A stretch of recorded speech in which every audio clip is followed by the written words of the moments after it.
ఏదైనా చట్నీతో కూడా ఇవ్వచ్చు, పికిల్స్తో కూడా తినచ్చు పరాటా కాబట్టి.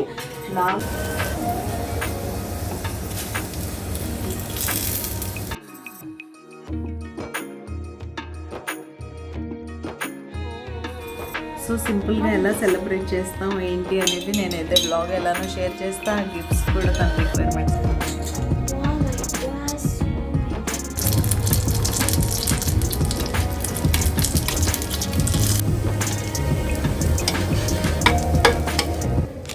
హలో అండి, అందరూ బాగుండాలని కోరుకుంటూ ఈరోజు వీడియో స్టార్ట్ చేసేద్దాం. మీరు ఆల్రెడీ థంబ్నెయిల్లో చూసినట్టే ఈరోజు video what I cook in a day for my family. ఈ రోజు అంతా నేను మా వాళ్ళ కోసం ఏం కుక్ చేస్తాను అనేది ఈ వీడియోలో మీతో షేర్ చేస్తాను. What we eat in a day కూడా మీరు చూడొచ్చు. ఇంకా ఈరోజు స్పెషల్ రెసిపీస్ విషయానికి వచ్చేస్తే, పిల్లలకి ఇప్పుడు ప్రస్తుతానికి లంచ్ బాక్సెస్ అయితే లేవులే, కానీ వాళ్ళు స్పెషల్గా ఏమైనా తినాలనుకుంటే మీరు చేసి పెట్టచ్చు. మా పాపకి ఇంకా లంచ్ బాక్స్ నడుస్తుంది కదా, అందుకే నేను లంచ్ బాక్స్లో చేశాను సోయా కీమా పరాటా. అసలు నార్మల్ కీమా పరాటాకి ఏమాత్రం తీసిపోదు అండ్ వెజిటేరియన్స్కి గుడ్ సోర్స్ ఆఫ్ ప్రోటీన్ కాబట్టి తప్పకుండా ట్రై చేయండి. అండ్ ఇంకొక special recipe banana walnut cake. And last but not least egg bajji కూడా ఎలా వేసుకోవాలనేది ఈ వీడియోలో నేను మీతో షేర్ చేస్తాను. రెసిపీస్ వింటుంటేనే నోరూరిపోతుంది కదా. సో ఇంకెక్కువ ఇంట్రోలో టైం వేస్ట్ చేయకుండా బ్లాగ్ స్టార్ట్ చేద్దాం, వచ్చేయండి. అంతకన్నా ముందు నన్ను, నా వీడియోస్ని సపోర్ట్ చేస్తున్న మీ అందరికీ thank you so much. Time తీసుకొని లైక్ చేసి హైప్ చేస్తున్న వాళ్ళందరికీ once again big thank you. ఇంక ఇక్కడ మా అమ్మాయి లంచ్ బాక్స్ కోసం సోయా చంక్స్ కీమా పరాటా చేశాను అన్నాను కదా, దానికోసం రెడీ చేస్తాను. సోయా చంక్స్ ఎప్పుడైనా సరే మీల్ మేకర్ అంటారు కదా, వాటిని మనం మంచిగా హాట్ వాటర్లో వేసుకొని ఒక 10 మినిట్స్ వదిలేసిన తర్వాత 3-4 టైమ్స్ మంచిగా రన్నింగ్ వాటర్లో వాష్ చేయాలి వాటిని. లేకపోతే ఒక రకమైన స్మెల్ వస్తూ ఉంటుంది మీల్ మేకర్ నుంచి. కొంతమందికి సరిగ్గా క్లీన్ చేయడం రాక కూడా ఇవి యూస్ చేయరు. సో మీరు మంచిగా క్లీన్ చేసుకున్నారంటే టేస్ట్ వైజ్ చాలా బాగుంటుంది అండ్ బోల్డ్ అని హెల్త్ బెనిఫిట్స్ కూడా ఉన్నాయి. అండ్ ఇంకా హాట్ వాటర్లో తీసిన తర్వాత నీట్గా క్లీన్ చేసుకున్నాను. ఇక్కడైతే నేను మిక్సీ జార్లో వేసుకుంటున్నాను, కానీ మీ దగ్గర చాపర్ ఉంటే మీరు చాపర్లో కూడా వేసుకోవచ్చు. మనం ఎలానో కీమా చేసేస్తాం కాబట్టి మీరు ఏ సైజులో తీసుకున్నా కూడా పర్లేదు. నా దగ్గర యూజువల్గా నేను పెద్ద సైజువి మెయింటైన్ చేయను, అవి పెద్దగా ఉంటాయి కదా, మనం హాట్ వాటర్లో వేసాక ఇంకా పెద్దగా అవుతాయని. ఈ చిన్న సైజువి మా అమ్మాయి పులావ్స్లో వేసినా కూడా ఇష్టపడుతుందని నేను ఎక్కువ ఇవే తెస్తూ ఉంటాను. వీటిని జస్ట్ అలా ఒక పల్స్ ఇచ్చేస్తే చాలు. ఇంక ఇప్పుడు అది పచ్చివాసన పోయే వరకు మంచిగా ఫ్రై చేసుకోవాలి. కీమా స్టఫింగ్ రెడీ చేసుకోవాలి పరాటా కోసం. ఈ గ్యాప్లో నేను చపాతీ పిండి కూడా కలిపి పెట్టేసుకున్నాను. ఇంకా ప్యాన్లో కొంచెం ఆయిల్ యాడ్ చేసుకొని నేనైతే డైరెక్ట్ సోయా కీమా యాడ్ చేసేసాను. మీరు అంటే మన పెద్దవాళ్ళు తినేలా ఉంటే, లేదా మీ పిల్లలు ఆనియన్స్ ఇష్టపడితే కనుక ఫస్ట్ మీరు ఆనియన్స్ వేసుకోండి, సన్నగా చాప్ చేసిన ఆనియన్స్. వాటిని కూడా చాపర్లో చాప్ చేసేసి మీరు కొంచెమైనా లావుగా కట్ చేశారనుకోండి, మనం పరాటాలో స్టఫ్ చేస్తాం కదా, స్టఫ్ చేసి మనం పరాటా చేసుకుంటున్నప్పుడు ఆ ఆనియన్స్ వల్ల డిస్టర్బ్ అయిపోయి బయటకు వచ్చే ఛాన్స్ ఉంటుంది. మా అమ్మాయి ఎలాగో ఆనియన్ తినడానికి ఇష్టపడదు కాబట్టి నేను వేయట్లేదు. ఇంకా కీమా చేస్తాను కదా, ఫస్ట్ ఆయిల్ వేసి దాన్ని యాడ్ చేసి తర్వాత మీకు కావాల్సిన డ్రై స్పైసెస్ అన్నీ యాడ్ చేసుకోండి. నేను చాలా మినిమల్గా చేస్తాను. స్పైసీ ఫుడ్ అస్సలు మా అమ్మాయి తినదు. మా ఇంట్లో అసలు అలవాటు కూడా లేదు అంత ఎక్కువ స్పైసెస్ తినడం. సో నేను మాత్రం సింపుల్గా పసుపు, ఉప్పు, కారం, కొంచెం ధనియా పౌడర్ అండ్ లాస్ట్లో ఫ్రై అయిపోయింది ఇంకా స్టవ్ ఆఫ్ చేస్తాం అనుకున్నప్పుడు కొద్దిగా గరం మసాలా అండ్ కొంచెం కసూరి మేతి అయితే యాడ్ చేశాను. మీ దగ్గర ఉంటే కొత్తిమీర యాడ్ చేసుకోండి. నా దగ్గర ఈరోజు కొత్తిమీర, కరివేపాకు ఏం లేవు ఏ రెసిపీకి అయినా సరే, కాబట్టి ఇంకా నేను అలా వదిలేశాను. మీరు ఫైనల్గా కొత్తిమీర కూడా యాడ్ చేసుకుంటే సూపర్ టేస్టీగా ఉంటాయి. అండ్ ఇది మంచి plant based protein source, compulsory మీ డైట్లో ఇంక్లూడ్ చేసుకోండి. హై ఇన్ ఫైబర్ కాబట్టి మీరు ఇలాంటి ఫుడ్ తింటే ఎక్కువసేపు ఫిల్లింగ్గా ఉంటుంది మీకు.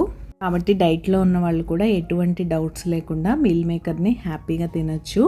అండ్ ఈ మీల్ మేకర్ కీమాతోనే గ్రేవీ కర్రీ కూడా చేసుకోవచ్చు, రోటీలో తినేలాగా మనం సైడ్కి పెట్టుకొని. ఆ రెసిపీ కనుక మీకు కావాలంటే కామెంట్ సెక్షన్లో కామెంట్ చేయండి, నెక్స్ట్ టైం తప్పకుండా షేర్ చేస్తాను.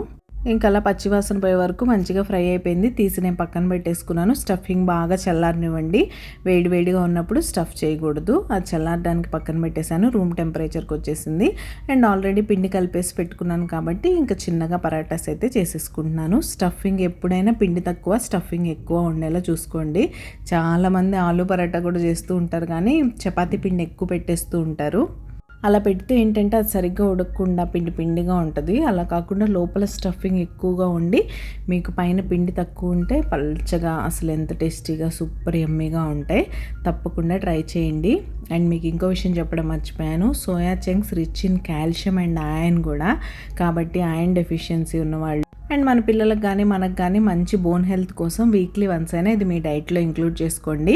మా అమ్మాయి అయితే పులావ్స్లో వేసినా కూడా ఇష్టంగానే తింటుంది. కాబట్టి నేను పాలక్ పులావ్ అని పుదీనా రైస్ ఇలాంటి వాటిలో కూడా వేస్తూ ఉంటా. కొంతమంది పిల్లలు డైరెక్ట్గా చూసే తినరు కదా, అలాంటి వాళ్ళ కోసం ఇలా మీరు కీమా చేసి పెట్టేశారంటే ఈజీగా తినేస్తారు.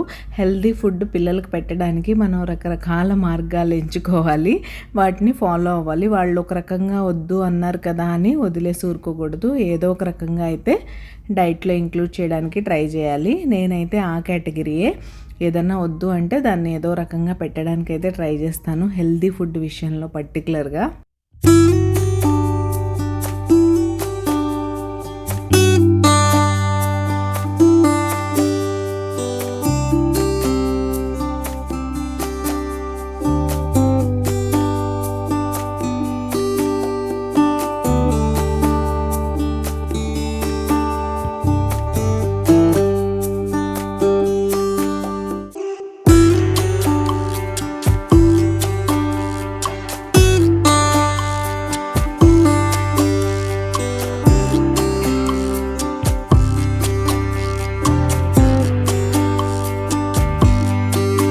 మీరు మంచిగా ఇలా రెండు వైపులా ఆయిల్ కానీ నెయ్యి కానీ వేసి రోస్ట్ చేసుకుంటే మంచిగా పూరీల్లాగా పొంగుతాయి.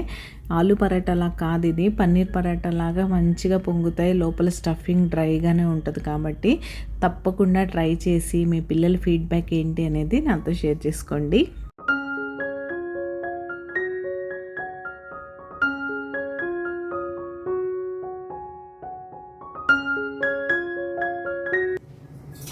హలో అండి, ఇంకా పాపను స్కూల్కి పంపించేశాను కదా, నేను కూడా వచ్చేసి ఇంకా మిగతా పనులన్నీ చేసేసుకున్నాను. ఇంట్లో బేసిక్ వర్క్స్ అన్నీ అయిపోయాయి, పూజ కూడా అయిపోయింది. థర్స్డే కదా, సచ్చరిత్ర పారాయణ అవన్నీ అయిపోయాయి. అండ్ ఇప్పుడు ఇంకా బ్రేక్ఫాస్ట్ టైం. నేను ఈరోజు స్టఫింగ్ ఉంది, మాకు కూడా కీమా పరాటానే చేసుకుందాం అని అనుకుంటున్నాను. నాకు పర్సనల్గా ఈ నార్త్ సైడ్ వచ్చినప్పటి నుంచి పరాటాస్ మోస్ట్ ఫేవరెట్ అయిపోయినాయి. వింటర్ సమ్మర్ అనే కాదు, పన్నీర్ పరాటా అసలు ఏ సీజన్లో అయినా తినేస్తాను, నాకు బాగా ఇష్టం. రెసిపీ ఆల్రెడీ షేర్ చేశాను, చాలా ఈజీగా చేసుకోవచ్చు. అండ్ ఈ సోయా పరాటా కూడా మీకు నేను ఆల్రెడీ బెనిఫిట్స్ అన్ని రెసిపీతో పాటు ఎక్స్ప్లెయిన్ చేశాను కదా, చాలా బాగుంటుంది. పిల్లలకైతే మీరు సాస్తో కానీ ఏదైనా చట్నీతో కూడా ఇవ్వచ్చు, పికిల్స్తో కూడా తినచ్చు పరాటా. కాబట్టి నాకు పర్సనల్గా కర్డ్తో తినడం ఇష్టం. మీరు కర్డ్లో సింపుల్గా ఉప్పు, చాట్ మసాలా, లేకపోతే చాట్ మసాలా బదులు జీరా పౌడర్ అయినా వేసుకోవచ్చు. వేసుకొని తిన్నారంటే అస్సలు టేస్ట్ మామూలుగా ఉండదు. పరాటాస్కి దహి ఎప్పుడు బెస్ట్ కాంబినేషన్. సో ఇంకా నేను కూడా ఫుల్గా స్టఫింగ్ అంతా ఒక్కదానిలోనే పెట్టేసుకుంటా. పొద్దున్న ఎక్కువ పరాటాస్ తినలేం కాబట్టి నేను మోస్ట్లీ ఎప్పుడు అంతే, పన్నీర్ అయినా కూడా స్టఫింగ్ ఎక్కువ పెట్టుకొని ఒకటే సింగిల్ పరాటా తినేస్తాను. సో అది ఇంకా లంచ్ కూడా ప్రిపేర్ చేయాలి. నేను బ్రేక్ఫాస్ట్ చేసేసి ఫాస్ట్గా. అండ్ మీకు చెప్పడం మర్చిపోయాను కదా, మా పాపకి స్కూల్ టైమింగ్స్ చేంజ్ అయ్యాయి, ఎండలు బాగా పెరిగాయి. May 24th వరకు వాళ్ళకి యాజ్ పర్ స్కెడ్యూల్ స్కూల్ ఉంటుంది. సో డిస్ట్రిక్ట్ మెజిస్ట్రేట్ నుంచి ఆర్డర్స్ వచ్చాయి. లైక్ ఇప్పుడు తన యూజువల్ స్కూల్ టైమింగ్స్ అయితే 8 నుంచి 2:20 వరకు, 8 to 2:20. దాన్ని ఇప్పుడు 7:45 to 12:45 చేశారు. అంటే అటు ఒక 2 hours తగ్గించారులేండి. 12:45 కూడా ఎండ తక్కువ ఉన్నట్లా బాగానే ఉంటుంది. బట్ ఓకే, 2:30 కన్నా పర్లేదని, something is better than nothing అన్నట్టు. మామూలుగా ఏం చేస్తారంటే ఎవ్రీ ఇయర్ మేలో బాగా ఎండలు పెరిగిపోతాయి కదా, ఇంకా లాస్ట్ ఒక 1 week 10 days స్కూల్ ఉంది అనుకున్నప్పుడు వర్చువల్ క్లాసెస్ పెట్టేస్తారు. సో ఆ last 10 days virtual classes attend అయిపోయి బ్రేక్ తీసేసుకుంటారు, సమ్మర్ బ్రేక్ పిల్లలు. కానీ ఇంక ఈసారి మరి ఏప్రిల్లోనే ఎండలు స్టార్ట్ అయిపోయాయి కదా, ఇంక ఈ ఎండలు తట్టుకోవాలంటే ఇప్పటి నుంచి ఆన్లైన్ క్లాసెస్ ఎందుకు అనుకున్నారో ఏమో తెలియదు, కానీ టైమింగ్స్ అయితే ఇలా తగ్గించారు. సో తను త్వరగా వచ్చేస్తుంది, పికప్కి త్వరగా వెళ్ళాలి కాబట్టి మన స్కెడ్యూల్ కూడా దాన్ని బట్టి ప్లాన్ చేసుకోవాలి. ఇంకా నేను ఫాస్ట్గా వంట చేసేస్తాను. ఆఫ్టర్నూన్ టైంలో అసలు కిచెన్లో వంట చేయాలనిపించట్లేదు. మార్నింగ్ లైట్గా ఇలా టిఫిన్సే తీసుకెళ్తుంది కాబట్టి వచ్చాక తను లంచ్ చేస్తుంది. ఈరోజు లంచ్లో కూడా సూపర్ ఎమ్మీ, సమ్మర్లో మీకు ఎంతో టేస్టీ అండ్ ఎమ్మీ చలవ చేసే రెసిపీ షేర్ చేస్తాను. సో నేనైతే ఫాస్ట్గా నా పరాటా చేసుకొని తినేస్తే ఆకలేస్తుంది. వ్లాగ్ కంటిన్యూ అవుతుంది, మీరైతే చూస్తూ ఉండండి.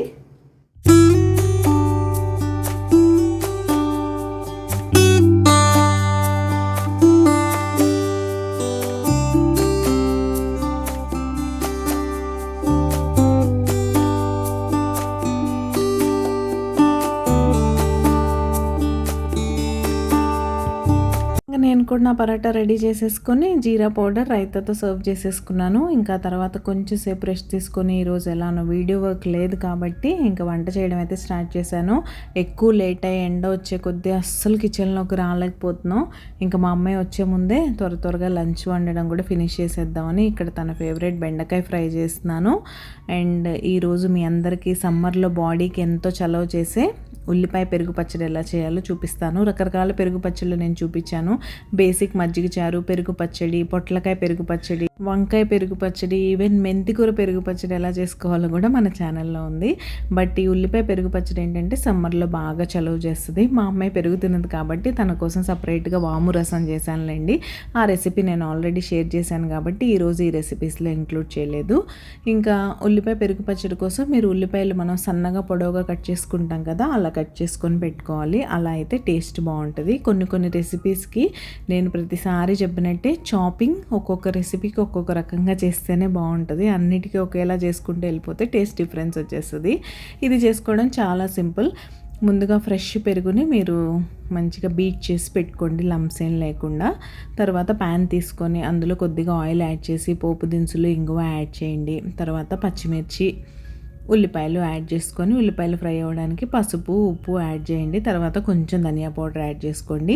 మీకు కలర్ కోసం కావాలి అంటే రెడ్ చిల్లీ పౌడర్ యాడ్ చేసుకోవచ్చు, కానీ నేనైతే యాడ్ చేయట్లేదు. యాడ్ చేయకుండా కూడా బాగానే ఉంటుంది, ఎందుకంటే మనం తాలింపులు ఎండుమిర్చి వేసాం, తర్వాత ఉల్లిపాయలతో పాటు పచ్చిమిర్చి కూడా వేసాం కాబట్టి మేము తినే కారానికి ఆ కారం నాకు సరిపోద్ది. మీరు రెడ్ చిల్లీ అవాయిడ్ చేసి పచ్చిమిర్చిని కూడా పేస్ట్ చేసి వేసుకున్నా సరే పెరుగు చారులో చాలా చాలా టేస్టీగా ఉంటుంది. సమ్మర్లో మంచిగా చలవ చేస్తుంది ఈ రెసిపీ. సో తప్పకుండా ట్రై చేసి మీకు ఎలా వచ్చిందో నాతో షేర్ చేసుకోండి. మీరు ఆల్రెడీ ఈ రెసిపీ చేస్తూ ఉన్నట్లయితే మీరు ఎలా చేస్తారనేది నాతో చెప్పండి. నెక్స్ట్ టైం మీ స్టైల్లో నేను ట్రై చేసి వీడియోస్లో షేర్ చేస్తాను. ఇంకా ధనియా పౌడర్ వేయడం వరకు ఎక్స్ప్లెయిన్ చేశాను కదా. ఆ తర్వాత స్టవ్ ఆఫ్ చేసేసుకొని ఈ వేడిగా ఉండేది ఎప్పుడు మనం పెరుగులో కానీ మజ్జిగలో కానీ యాడ్ చేయకూడదు, విరిగిపోయినట్టు అయిపోతాయి కాబట్టి ఉల్లిపాయలని చక్కగా రూమ్ టెంపరేచర్కి రానివ్వండి. వచ్చిన తర్వాత ఇలా పెరుగులో వేసుకొని మిక్స్ చేసుకుంటే యమ్మీ ఉల్లిపాయ పెరుగు పచ్చడి రెడీ అయిపోద్ది. సూపర్ యమ్మీగా టేస్టీగా ఉంటుంది. ఎంత అన్నం తింటున్నామో కూడా తెలియకుండా తినేస్తాం, అంత కమ్మగా బాగుంటుంది. ఫ్రెష్ పెరుగుతో చేసుకోండి, పులిసిన పెరుగుతో కాకుండా. హాయ్ తల్లి, ఇప్పుడే వచ్చాం మేము కింద నుంచి. టైం 1:15 అయింది. హాయ్ తల్లి. వచ్చి కోకోనట్ వాటర్ తాగుతుంది. అంబ్రిల్లా వేసుకొని వచ్చినా కూడా ఫుల్ వేడి, అసలు ఫోన్ పట్టుకోవడానికి కూడా లేదు. అందుకే నేను కింద నేను రికార్డ్ చేయాలా. వచ్చేసరికి బావులు చిరాకు పుట్టేట్లా వేడిగా ఉంటుంది. అండ్ ఈరోజు థర్స్డే, రేపు హాలిడే, బుద్ధ పూర్ణిమ హాలిడే. యాక్చువల్గా మేడే బుద్ధ పూర్ణిమ కలిసి వచ్చింది. Saturday is something special. What తల్లి? నా birthday. Kriti is going to be 11.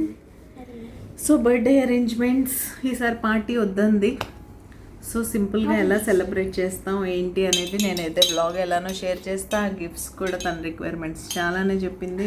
అవన్నీ ఎప్పుడు వస్తాయి, ఎలా వస్తాయి ఏంటి అని నేను షేర్ చేసుకుంటా మీతో. మీరైతే ఫ్యూచర్ బ్లాగ్స్ మిస్ అవ్వకుండా చూడండి, చాలా ఇంట్రెస్టింగ్గా ఎంగేజింగ్గా ఉంటాయి. అండ్ లాస్ట్ ఇయర్ కూడా సమ్మర్ హాలిడేస్లో బోల్డ్ అని చేసాం. ఎవరైనా కొత్త సబ్స్క్రైబర్స్ ఉంటే ఆ బ్లాగ్స్ మిస్ అయితే ఒకసారి చూసేయండి. ఇంకా సమ్మర్ హాలిడేస్లో మా అమ్మాయి ఎలా ఎంగేజ్ అవ్వబోతుంది ఇవన్నీ ఇంకా టైం ఉందిలేండి. మీకైతే సమ్మర్ హాలిడేస్ స్టార్ట్ అయిపోయినాయి కదా, మీ పిల్లల్ని ఎలా ఎంగేజ్ చేస్తున్నారు ఏంటి అనేది నాతో షేర్ చేసుకోండి. May 25th స్టార్ట్ అవుతాయి. ఏంటి తల్లి ఇంకా సమ్మర్ హాలిడేస్ ఇంకేముంటే very excited actually for my birthday. Gifts requirements surprise ఏంటి నువ్వు అడిగేసావు కదా ఆల్రెడీ. కానీ వచ్చాక మన సబ్స్క్రైబర్స్కి సర్ప్రైజ్ అంటున్నాను. ఓ వెరీ నైస్. వాళ్ళకి ఇప్పుడే చెప్పాను, చెప్పిస్తారా? సో పార్టీ అయితే లేదు, బర్త్డే పార్టీ 3 years నుంచి సేమ్ ఫ్రెండ్స్ చేసుకొని బోర్ అయిపోయిందంట. లాస్ట్ ఇయర్ వీడియో చూడండి మీరు ఎవరైనా బర్త్డే పార్టీ చూడాలనుకుంటే. బట్ ఈ ఇయర్ సంథింగ్ డిఫరెంట్గా స్పెషల్గా సెలబ్రేట్ చేసుకుంటుంది. ఎలా చేసుకుంటుంది ఏంటి అనేది మండే వరకు వెయిట్ చేయాల్సిందే. మండే పెట్టేస్తాం బ్లాగ్. యా, మా ఫ్రెండ్స్ ఒక రెస్టారెంట్ సజెస్ట్ చేశారమ్మా, రిలిషియస్ అని. ఓకే. సో అది ఎక్కడుందో చెప్పలేదు వాళ్ళు, కానీ వెళ్ళినట్టు చెప్పారు. రిలిషియస్ అంట, అక్కడ మూవింగ్ ట్రైన్స్ లో వస్తాయంట food. So I'm excited to go there. అంటే I'll ask daddy first, after that okay, will see and will do our best. Okay. Yeah, okay తల్లి, బ్లాగ్ అయితే కంటిన్యూ అవుద్ది, మీరు చూస్తుండండి. వంట చేసేసి వెళ్ళాను, జస్ట్ రైస్ పెట్టాలి ఇప్పుడు. రైస్ ఆన్ చేసుకొని వేడివేడిగా లంచ్ చేసేస్తాం. తర్వాత కొంచెంసేపు రెస్ట్ తీసుకుంటాం. చల్ల చల్లగా నా కోకోనట్ వాటర్ తాగేస్తాను. ఎలాగో ఇప్పుడే తాగుతుంది కాబట్టి రైస్ పెట్టే టైం ఉంటుంది. రైస్ పెట్టేసుకొని వేడివేడిగా లంచ్ చేసేస్తాం. హలో అండి, మీరు ఎప్పుడైనా బనానా వాల్నట్ కేక్ చేశారా? నేను అంత ఎక్కువగా చేయను, అప్పుడప్పుడే చేస్తూ ఉంటా. యాక్చువల్గా దానికోసం బాగా రైప్ అయిన బనానా కావాలి. ఇప్పుడు నా దగ్గర 2 రైప్ అయిపోయిన బనానాస్. మా ఇంట్లో బనానా ఇంత రైప్ అయ్యే వరకు ఉండదు. పాప రోజు క్రికెట్కి వెళ్తుంది, మా వారికి కూడా ఇష్టం. మేము కూడా రాగి జావ ఆ టైంలో తినేస్తూ ఉంటాం కాబట్టి యూజువల్గా ఎంత ఉండవు. మామూలుగా అయితే సమ్మర్లో ఇలా ఛాన్స్ ఉంటుంది, ఒక 2 రోజులకే బాగా ముగిపోవడం. అండ్ ఇంట్లో కనుక మామిడి పళ్ళు ఉంటే ఆటోమేటిక్గా బనానాస్ వెనక్కి వెళ్ళిపోతాయి. అందుకే నేను మామిడి పళ్ళు ఉన్నప్పుడు బనానాస్ తేవడానికి కూడా ఇష్టం. మా దగ్గర 2 రైపెడ్ బనానాస్ ఉన్నాయి కాబట్టి వాటితో ఎలాగో మీకు కూడా రెసిపీ షేర్ చేద్దాం అనిపించింది. సో బనానా వాల్నట్ కేక్ ఎలా చేయాలి అని చూసేద్దాం, వచ్చేయండి. ఇక్కడ అసలు విషయం చెప్పడం మర్చిపోయాను. ఈ బనానా వాల్నట్ కేక్ ఎయిర్ ఫ్రైర్లో చేద్దాం అనుకుంటున్నా. ఈరోజు ఎయిర్ ఫ్రైర్లో ట్రై చేస్తున్నాను. ఎలా వస్తుంది ఏంటి అని చూద్దాం. రెసిపీ హిట్టా ఫట్టా, నేనేమేం రిగ్రెట్స్ ఫీల్ అయ్యానా, సాటిస్ఫై అయ్యానా అని తెలుసుకోవాలంటే వీడియో చివరి వరకు మిస్ అవ్వకుండా చూడండి. ముందుగా అయితే బాగా రైప్ అయిన బనానాస్ని ఒక బౌల్లోకి తీసుకొని మిక్సింగ్ బౌల్లోకి ఇలా మంచిగా మ్యాష్ చేసుకోండి. మీరు 1 కప్పు గోధుమ పిండి తీసుకునేలా ఉంటే 3 బనానాస్ అయితే పర్ఫెక్ట్గా సరిపోతాయి, కానీ నా దగ్గర 2 ఉన్నాయి. మీరు 3 బనానాస్ వేసుకునేలా ఉంటే 1/2 కప్పు బెల్లం వేసుకోండి, సరిపోద్ది. నేను 2 బనానాసే ఉన్నాయి కాబట్టి 3/4 కప్పు బెల్లం వేసాను. దానికి 1/4 కప్పు పాలు, 1/4 కప్పు నెయ్యి వేసుకోండి. ఇనిషియల్గా పాలు ఏమన్నా కొంచెం ఎక్స్ట్రా పడతాయి, మనకి బ్యాటర్ గట్టిగా ఉంది అనుకుంటే అప్పుడు తర్వాత అవసరాన్ని బట్టి లైట్గా పాలు అయితే యాడ్ చేసుకోవచ్చు. ప్రస్తుతానికైతే 1/4 కప్పు వేస్తే సరిపోతుంది. ఇంకా అవన్నీ మిక్స్ చేసుకున్న తర్వాత 1 కప్పు గోధుమ పిండి అయితే వేసుకొని దాన్ని కూడా లంప్స్ లేకుండా ఒక విస్కర్ తీసుకొని బాగా మిక్స్ చేసుకోండి. ఇక్కడ చూసారు కదా, మిక్స్ చేసిన తర్వాత నాకు కొంచెం బ్యాటర్ గట్టిగా అనిపిస్తుంది. యాక్చువల్గా ఈ బనానా కేక్ మిక్స్ కొంచెం గట్టిగానే ఉంటుంది మామూలు మన కేక్ మిక్స్తో పోలిస్తే. ఇంకా దానికన్నా కూడా ఇంకా గట్టిగా అనిపించింది నాకు. ఇలా గట్టిగా ఉన్నప్పుడు ఏంటంటే కేక్ ముద్దగా అయిపోద్ది, సరిగ్గా రాదు. కాబట్టి కొంచెం పాలు యాడ్ చేసి ఈ కన్సిస్టెన్సీ వచ్చే వరకు మిక్స్ చేసుకోండి. ఇంకా తర్వాత ఇందులో ఒక 1/2 table spoon baking powder, 1/2 spoon baking soda అయితే వేసుకొని మళ్ళీ మంచిగా మిక్స్ చేసుకోండి. నేనైతే వెనిలా ఎసెన్స్ అవన్నీ ఏమి యాడ్ చేయట్లేదు. మీకు కావాలంటే వెనిలా ఎసెన్స్ కానీ ఇలాచీ పౌడర్ కానీ యాడ్ చేసుకోండి. నా దగ్గర ఇలాచీ పౌడర్ ఫామ్లో రెడీగా లేదు, వెనిలా ఎసెన్స్ అసలే లేవు. అందుకని ఏమి యాడ్ చేయకుండా ప్లెయిన్ బనానా ఫ్లేవర్ ఎంజాయ్ చేద్దాం కదా అని ఇంకా అలానే చేసేస్తున్నాను. ఇంక ఇప్పుడు బ్యాటర్ అంతా మిక్స్ చేసేసిన తర్వాత సన్నగా కట్ చేసుకున్న వాల్నట్స్ని కొన్ని లోపల వేసుకోండి, కొన్ని పక్కన పెట్టేసుకొని మనం బేక్ చేసే ముందు పైనుంచి అయితే వేసేసుకోవచ్చు. ఇంకా మిక్సింగ్ అయితే అయిపోయింది. నేను ఈరోజు కేక్ మౌల్డ్లో చేయట్లేదు, గ్లాస్ కంటైనర్లో చేస్తున్నాను, ఎయిర్ ఫ్రైర్లో చేస్తున్నానని చెప్పాను కదా. దాన్ని మంచిగా గీతో గ్రీస్ చేసుకొని పైనుంచి బటర్ పేపర్ అయితే వేసేసి ఈ బ్యాటర్ అంతా అందులో వేసేసి ఎయిర్ బబుల్స్ ఏం లేకుండా ఉండడానికి ట్యాప్ చేసుకోండి.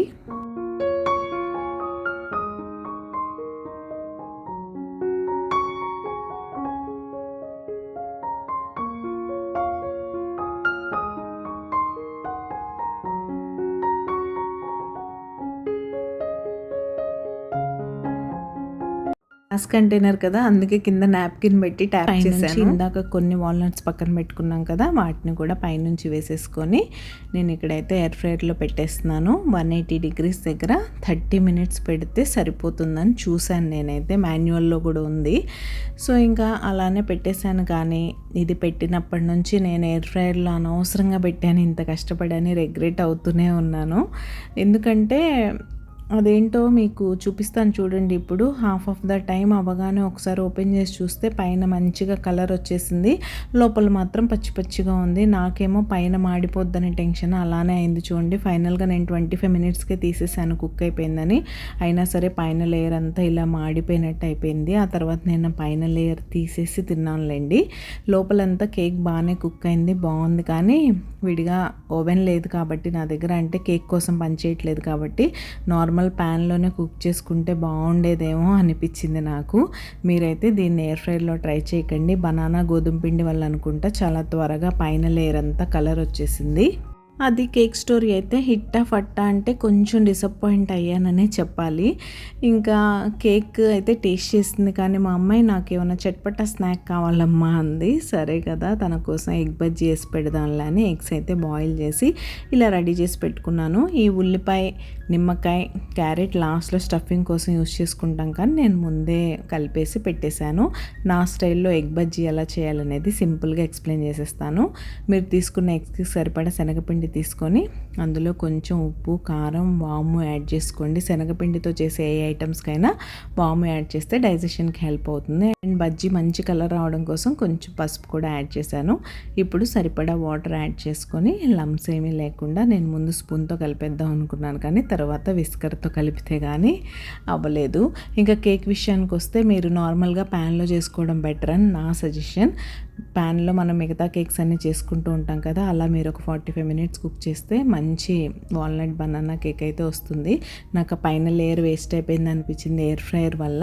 మిగతా కేక్స్ బాగానే వస్తాయి, మరి ఈ కేక్ ఎందుకు అలా అయిందో అర్థం కాలేదు. చెప్తున్నాను కదా, గోధుమ పిండి బనానా వల్ల అనుకుంటా టాప్ లేయర్ త్వరగా కలర్ వచ్చేసింది. ఇంకా నేను కంప్లీట్ 30 మినిట్స్ పెట్టను కూడా లేదు, ఆ లోపే అంతా జరిగిపోయింది. ఇంక ఇక్కడ ఎగ్స్ హాఫ్గా కట్ చేసుకున్నాను కదా, పిండి కలుపుకొని ఆయిల్ వేడైపోయిన తర్వాత వాటిని అందులో డిప్ చేసి వేసేయడమే. అదేంటి జ్యోతి, హోల్ ఎగ్ వేయచ్చు కదా అని అంటారేమో. మనం ఎగ్ బజ్జీకి హోల్ ఎగ్ యూస్ చేస్తే ఒక్కొక్కసారి నూనెలో వేసిన తర్వాత అవి పేలుతాయి, దీవాలి క్రాకర్స్ లాగా. ఎందుకులా ఆ రిస్క్ అని మీరు కూడా అలాంటి రిస్క్ అస్సలు చేయకండి. మంచిగా ఇలా హాఫ్ కట్ చేసి వేసుకున్నా సరే సూపర్ యమ్మీగా టేస్టీగా ఉంటాయి. నేను బజ్జీలు వేయడంలో అంత ఎక్స్పర్ట్ కాదు, ఈ సైడ్ ఎక్స్ట్రాస్ ఎక్కువ పడిపోతూ ఉంటాయి నాకు. అందుకే నేను, మీరు అబ్జర్వ్ చేస్తే ఎక్కువ మిరపకాయ బజ్జీ కూడా ఎప్పుడు చేసినట్టు ఉండదు. నాకు బజ్జీ కన్నా కూడా పకోడీ వేయడం అంటే ఎక్కువ ఇష్టం. ఇంకా మీరు సబ్స్క్రైబ్ చేసుకున్నారా లేదా? మీరు ఎవరైనా సబ్స్క్రైబ్ చేయకుండా మన వీడియోస్ చూసినట్లయితే ప్లీజ్ సబ్స్క్రైబ్ చేసుకొని నన్ను సపోర్ట్ చేయండి. సబ్స్క్రైబ్ చేసుకున్న తర్వాత బెల్ ఐకాన్ ట్యాప్ చేస్తే 3 ఆప్షన్స్ వస్తాయి. అందులో ఆల్ సెలెక్ట్ చేసుకున్నారంటే నేను ఎప్పుడు వీడియోస్ అప్లోడ్ చేసినా మీ మొబైల్కి నోటిఫికేషన్ వచ్చేస్తుంది. మీ దగ్గర ఫ్రీ టైం ఉన్నప్పుడు చూసేయచ్చు. ఒకవేళ మీకు నోటిఫికేషన్ రాకపోయినా కూడా every Monday, Wednesday, Friday afternoon 1 o'clockకి లాంగ్ వీడియో మన ఛానల్లో అప్లోడ్ అవుతుంది. సో తప్పకుండా చూసి నన్ను సపోర్ట్ చేయండి. అండ్ మీరు ఈ రెసిపీస్ ఏమన్నా ట్రై చేసి నాతో ఆ పిక్ షేర్ చేయాలనుకుంటే మనకి సేమ్ రిత్కృతి స్వీట్ హోమ్ ఐడితోనే ఇన్స్టా అకౌంట్ కూడా ఉంది, అక్కడ కూడా ఫాలో అయ్యి నన్ను సపోర్ట్ చేయండి.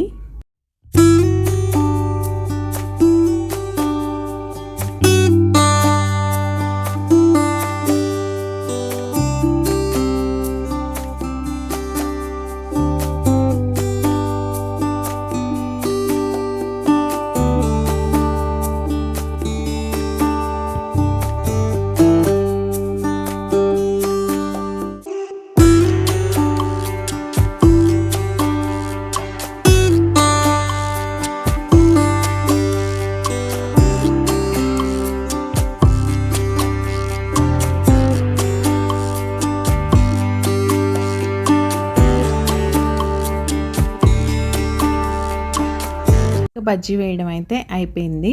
దాన్ని ప్లేట్లోకి తీసుకొని హాఫ్కి కట్ చేసుకొని మధ్యలో మనం ఆల్రెడీ మిక్స్ చేసి పెట్టుకున్న ఆనియన్, క్యారెట్లో నిమ్మకాయ పిండుకోండి. నేనంటే పాపకి ఇస్తాను కాబట్టి చిల్లీ పౌడర్ అలాంటివి ఏమి యాడ్ చేయలేదు, కానీ మీరు మాత్రం మంచిగా రెడ్ చిల్లీ పౌడర్ కూడా స్ప్రింకిల్ చేసుకోండి. ఆ నిమ్మకాయకి ఈ కారం టేస్ట్, ఉల్లిపాయ ఘాటు అసలు వేరే లెవెల్లో ఉంటుంది. హెవెన్ అసలు ఎగ్ బజ్జీ మీరు ఒక్కసారి ట్రై చేశారంటే ఇంకా మిగతా బజ్జీలు ఏవి తినరు, ఎప్పుడు ఎగ్ బజ్జీ తినాలనిపిస్తుంది. ట్రై చేసి ఎలా వచ్చిందో నాతో షేర్ చేసుకోండి. ఇంకా డిన్నర్ టైం అయిపోయింది. డిన్నర్లోకి అయితే దోశతో పాటు పల్లి చట్నీ అయితే చేస్తున్నాను. నేను పల్లి చట్నీ ఎలా చేసుకుంటాను అనేది కూడా సింపుల్గా ఈ వీడియోలో చెప్పేస్తాను. What I cook in a day కాబట్టి ప్రతి చిన్న రెసిపీ కూడా ఎక్స్ప్లెయిన్ చేయాలని చేయడమే. సింపుల్గా ప్యాన్లో పచ్చిమిర్చి, పల్లీలు అయితే ఫ్రై చేసుకుంటాను. కొబ్బరి ఉంటే కొబ్బరి యాడ్ చేస్తాను, కొబ్బరి లేకపోతే పుట్నాల పప్పు యాడ్ చేస్తాను. ఈరోజు నా దగ్గర పచ్చి కొబ్బరి ఉంది. పచ్చి కొబ్బరి మనం ఏం ఫ్రై చేసుకోవసరం లేదు. పల్లీలన్నీ ఫ్రై అయిపోయిన తర్వాత స్టవ్ ఆఫ్ చేసేస్తాం కదా, ఆ టైంలో మీరు పచ్చి కొబ్బరి ఆ వేడి మీద వేసేస్తే కొంచెం ఫ్రై అయితే సరిపోతుంది అంతే. ఇంకా దానికి కొంచెం వెల్లుల్లి, జీలకర్ర, ఉప్పు యాడ్ చేసుకొని మిక్సీ పట్టేసుకొని తడక పెట్టేసుకోవడమే. ఇంక ఇక్కడ దోశలు వేయడానికి కూడా రెడీ చేశాను. ఈరోజు నార్మల్ దోశలు కాదు, జొన్న దోశలు అయితే వేశాను. ఇంకా రెసిపీస్ బాగా ఎక్కువైపోయినాయి అని జొన్న దోశ రెసిపీ నేను నార్మల్గా ఎక్స్ప్లెయిన్ చేసేస్తాను. చాలా ఈజీగా చేసేసుకోవచ్చు. మీరు జస్ట్ జొన్నలు యూస్ చేస్తున్నట్లయితే మిక్సీలో వేసుకునే పని అయితే మీరు 1 కప్పు మినపప్పుకి 2 కప్పులు జొన్నలు యాడ్ చేసుకొని కొంచెం మెంతులు అటుకులు యాడ్ చేసుకొని మిక్సీ పట్టేసుకోండి. లేదు మీరు గ్రైండర్లో వేసుకునేలా ఉంటే 1 కప్పు మినపప్పుకి 3 కప్పులు జొన్నలు, అంటే మనం రైస్ ఎలా తీసుకుంటామో రైస్కి ఆల్టర్నేటే. మీరు ఎవరైనా గ్లూటెన్ ఫ్రీ ఫుడ్ తినాలి, హెల్తీ ఫుడ్ తినాలి, హెల్తీగా దోశలు తినాలనుకుంటే తప్పకుండా ఈ మిల్లెట్ దోశలు అయితే ట్రై చేయండి. చాలా టేస్టీగా ఉంటాయి అండ్ హెల్తీ కూడా. ఇంకా జొన్నలతో జొన్నపిండి మురుకులు, జొన్నపిండితో బిస్కెట్స్, చాలా రెసిపీస్ మన ఛానల్లో ఉన్నాయి. స్నాక్స్ రెసిపీస్ ప్లేలిస్ట్లో తప్పకుండా చూడండి. మీకు నచ్చి ట్రై చేయాలనిపిస్తే ట్రై చేయండి. ట్రై చేసి టేస్ట్ చేసాక నచ్చితే తప్పకుండా నాతో షేర్ చేసుకోండి. ఇంకా వేడివేడిగా దోశలు వేసి నేను సర్వ్ చేసేస్తూ ఉంటాను. మా వాళ్ళకి అన్నీ అయ్యే వరకు వెయిట్ చేయను. ఒక్కొక్కటి వేసి నేను ఇచ్చేస్తూ ఉంటాను, వాళ్ళు వేడివేడిగా తినేస్తారు. ఫైనల్గా ఇంకా నేను కూడా వేసుకొని దోశలు తినేస్తాను.